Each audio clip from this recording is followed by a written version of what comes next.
Hello everyone, this is StrawberryShorty here with part 2 of our DSiWare list, which is reviews of DSiWare games I have and that you might want to consider getting. So there might end up being a part 3 of this too, because there's still just so many games I need to check out. So let's kick it off with another one of the GG series, Allbreaker.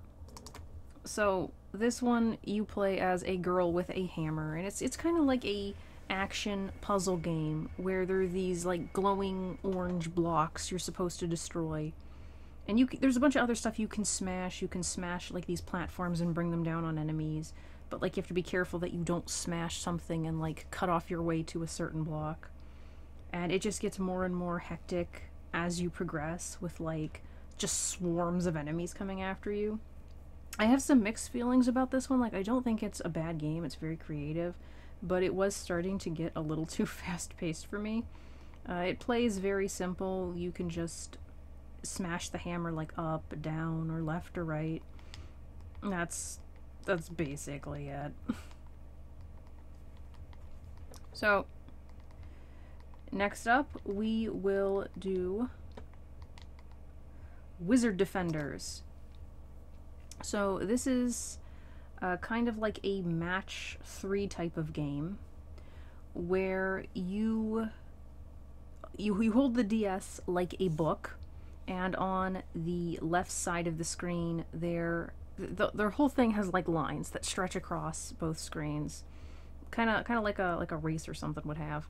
And on the left side of the screen you will have an enemy or enemies coming down those lines. A particularly big enemy might take up multiple lines. And then on the right side of the screen, you have a bunch of colored wizards. Different colors like red, blue, green, whatever. And whatever difficulty you pick basically decides how many colors there'll be. Higher difficulty means more colors.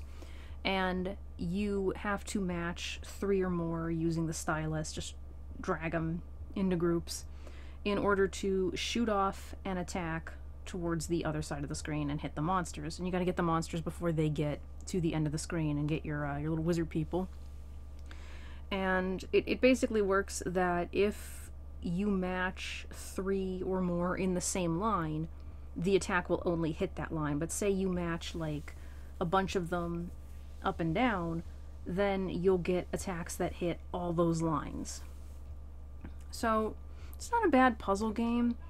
There just isn't really much to it. That would be like my only complaint.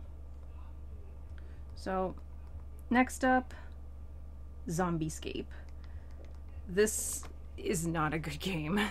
It starts off looking a lot like Little Red Riding Hood Zombie Barbecue in terms of how it's set up, like just like the level design and whatnot. And I don't know why it's called Zombiescape. It should be called like Zombie Skate or something. But you play as a skateboarder, and you skateboard down a road with zombies and fire and zombie hands, and you try to collect damsels in distress while avoiding colliding with any of the zombies. If you collide with too many, you lose all your like hearts or whatever, and you fly off your board, and you start again, and you only have so many hearts, and it's just really hard to control. Like, it's probably pretty accurate to what it would be like riding a skateboard down a road like that, but it's very hard, near impossible, to avoid hitting something. And while there is a jump button, you can't really do too much with it. Like, you can't jump over zombies, basically. So yeah, was not enjoying that, could not get very far. Like, even on the easiest difficulty, I just found it, like, really hard. I don't know why it's called the easiest difficulty. It's not actually easier at all, in my experience. So, going back to the GG series, Conveyor Toy Packing.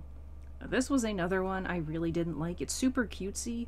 You have a conveyor belt with different colored penguins and different colored boxes. If a box is next to 1 or more penguins of the same color, they will disappear. And you can swap the anything on the screen, like the penguins, the boxes, but you can only swap two that are side by side.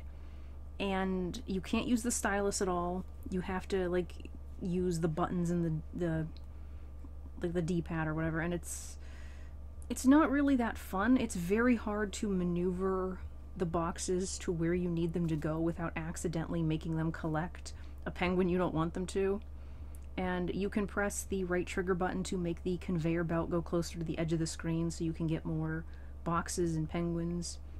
And you press the B button to kind of like mash them all back for when you have like a bunch of gaps. But just was not enjoying that one at all. Another GG series game, Shadow Army. Shadow Army, I was having a little bit of trouble with the controls, but I think I just need to get used to them. It's a pretty standard walk and shoot 'em game. It's not a side scroller. I don't really know what you'd call this kind of playstyle, but you control like a dude in an outfit, like a stormtrooper outfit type thing, and he has a gun. And you can like hold the trigger buttons to like sidle or whatever, and you shoot, and you can crouch behind boxes, and of course the enemies will do the same thing. And not really much else to say about that. That's just what it is. It is a shooter.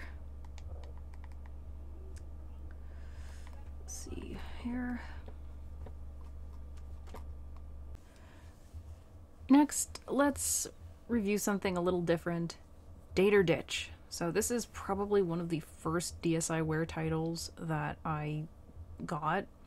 It is, as you might expect, a dating game. I'm not really sure how to feel about it, honestly. Like, I played through, like, I had beaten it ages ago and deleted it, so I replayed through it. And you basically just meet up with people and pick different dialogue options to try and win them over. And it, like, playing as the girl, there were, like, two main guys, and then the third one kind of shows up.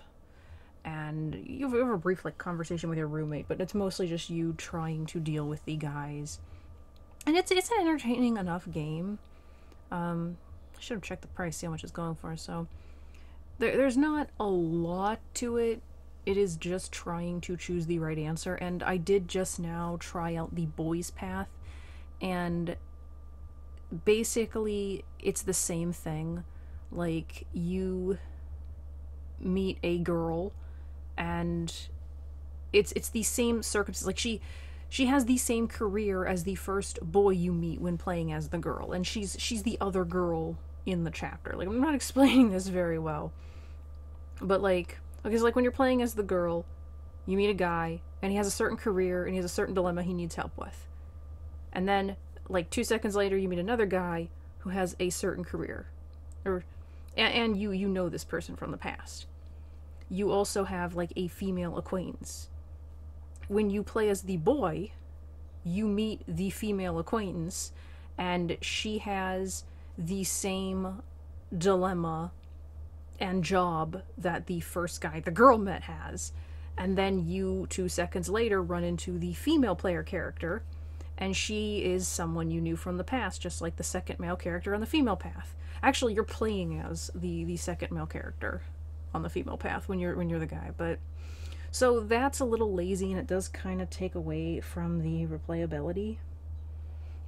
I think a lot of the dialogue is the same too, but it's a fine little game for what it is. It also has some kind of like emotions thing where I guess you're supposed to take pictures of yourself and it will like plaster them on to the character, but I can't imagine that looks good. So if you're into dating games, maybe give it a try. It's not super in-depth, but, you know. Next up, we have Escape Trick Convenience Store. So, as you might expect, this is an escape the room kind of game. There are 3 escape trick games. I only have played through this one. I will potentially give a review for the second one, because these seem like pretty unrelated games. So I thought it was a fine game. Like, there's minimal story, but it's entertaining for what it is. There's a few puzzles that I thought were really hard, and a few weird control things, like they try and make you slide stuff, but they don't really introduce that mechanic well. But, you know, You will probably need to consult a walkthrough at least once, though. We'll finish this part off with a sort of survival horror zombie game called The Lost Town: The Dust. And basic setup is a town was cut off from the rest of civilization by a mudslide, accident in a factory, zombies. And they all, took shelter, trying to wait for help, but no such luck. And then our protagonist arrives, who is a strange red-haired woman named Chilia, and she has to protect the people until help arrives, which will apparently be 7 days. During the day, you can go out and either attack enemies with a melee weapon or shoot at them. And obviously, attacking with melee puts you at risk, while shooting consumes ammo. Everything is done via the touchscreen, moving the character, attacking, reloading. You can recruit allies, upgrade equipment, buy bullets. If you lose all of your health, you will become a zombie. And the time you have left before you die and get a game over depends on your resistance, and you have to return to your camp or find a serum in order to cure yourself. And at night, you should return to the camps to defend them from the zombies, who are, as is usually the case in games like this, more violent. So this is not a game I played too much of. I literally played it for the first time just a few moments ago. It seems like it's a bit more in-depth than most of the games on this list. You can, find survivors and upgrade buildings. There doesn't seem to be a lot of story content, which is disappointing, but there's still potential for that to change. But, there's so few horror-type titles on the DS as it is. So, we gotta take what we can get. And I've been enjoying it so far, so I would definitely recommend you check it out if it sounds like something you might be interested in. So, we're gonna end this video here. If you enjoyed this list, or, have any game recommendations, or just want to share your thoughts, please do so in the comments. It's always nice to know people have things to say, and I like responding to comments. So, thank you for watching, and I'll see you next time. Bye!